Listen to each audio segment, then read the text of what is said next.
कहानी।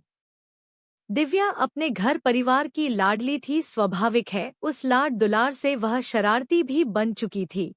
हमारे मोहल्ले के लगभग सभी परिचितों के घर में भी आंटी चाचियों के बीच खूब मस्ती करती थी, मानो वह शरारत की देवी बनकर अवतरित हुई थी। उसकी दिनचर्या मौज मस्ती तक ही सीमित थी। सबकी लाडली दिव्या अभी 14 बरस की हो चली थी, मगर पढ़ने लिखने से उनकी सदा ही नहीं बनती थी। घर में उसके सबसे सच्चे मित्र दादाजी ही थे। जो कुछ पढ़ा सीखा वो दादाजी की बातें ही थी। उसे एक बात की बहुत चिढ़ थी, वह थी शादी की बात। मगर दादाजी को यही बात बहुत भाती थी। वे अक्सर दिव्या के सामने शादी की बात करते थे, जिससे वह इतनी नाराज हो जाती थी जैसे आज ही उसके फेरे हैं। इस तरह जीवन में सब कुछ सामान्य घटित हो रहा था कि एक सवेरे दादाजी के पुराने दोस्त उनसे मिलने के लिए घर पर आए। दिव्या भी घर पर थी। घर के संस्कारों के मुताबिक उसने पांव छुए और पानी लाकर दिया। तभी दादाजी कहते हैं, बेटा इन्हें जानते हो, ये मेरे चूर्ण वाले साथी हैं। दादाजी की इस बात को सुनकर दिव्या खिलखिलाकर हंसने लगी।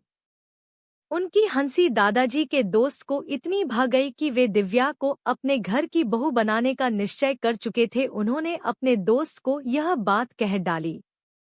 दादाजी के लिए यह घर बैठे गंगा आई जैसी बात थी। वे अपनी लाडली के रिश्ते के लिए हमेशा चिंतित रहते थे। उनके दोस्त से बढ़कर अच्छा समधी कोई नहीं हो सकता था। अगली पंचमी तिथि को दिव्या की शादी करने का निश्चय किया। जब यह बात उसके कानों में पड़ी तो वह रोए जा रही थी, मानो उसके प्रिय दादाजी ही उसे घर छुड़वाने पर तुले हैं। इस सब की आस घरवालों को भी थी।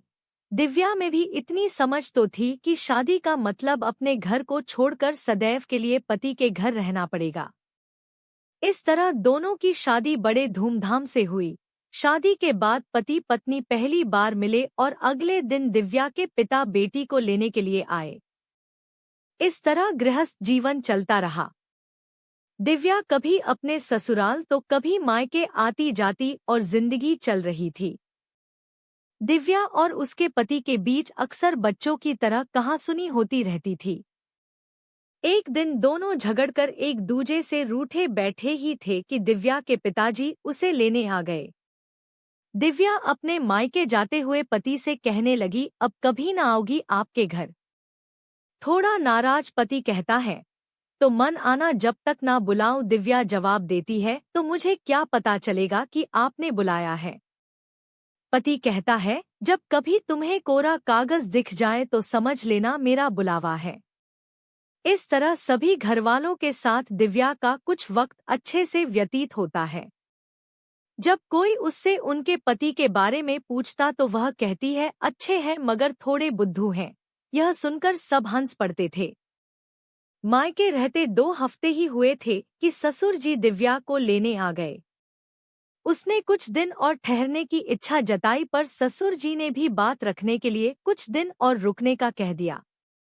कुछ ही दिन बीते थे कि दिव्या को लेने उनके जेठ जी आते हैं। लंबा समय बीतने के साथ ही दिव्या को भी अपने ससुराल की याद आने लगी, मगर अभी भी वह उस कोरे कागज के संकेत का इंतजार कर रही थी। वह अपनी माँ के पास गई और किसी तरह बहाना कर ससुराल नहीं गई। आखिर में माँ की नहीं मानने पर भी जेठ जी को वापस जाना पड़ा। दिव्या के ससुराल और मायके दोनों तरह के लोग परेशान थे। उन्हें समझ नहीं आ रहा था कि आखिर मामला क्या है। दिव्या क्यों नहीं अपने ससुराल जाती है। माता पिता भाई सभी ने उसे खूब समझाने के यत्न किए, मगर वह किसी की भी सुनने को तैयार नहीं थी। ससुराल में जब दिव्या के न आने की चर्चा बढ़ने लगी तो दिव्या के पति ने स्वतः ही कोरे कागज वाली कहानी सभी को बता दी। बस फिर क्या था, दिव्या के ससुर जी अगले ही दिन एक कोरा कागज लेकर दिव्या को लेने आ गए। उसे भी कागज का इंतजार था। वह कागज को देखते ही उस पर अपने पति का नाम लिखकर अपना सामान बांधकर अगले दिन अपने ससुर जी के साथ पति के घर चली गई। दिव्या का पति भी इस घटना से बेहद मर्मज्ञ हो चुका था। इस तरह दिव्या को अपने मनचाहे पति देव पुनः प्राप्त हो गए। दोनों ने मिलकर खूब बातें की। आज भी वे खुशी से जीवन व्यतीत करते हैं। जब कभी उनके बीच कागज का जिक्र आता है तो दोनों के चेहरे पर एक हल्की मुस्कान अवश्य आ जाती है।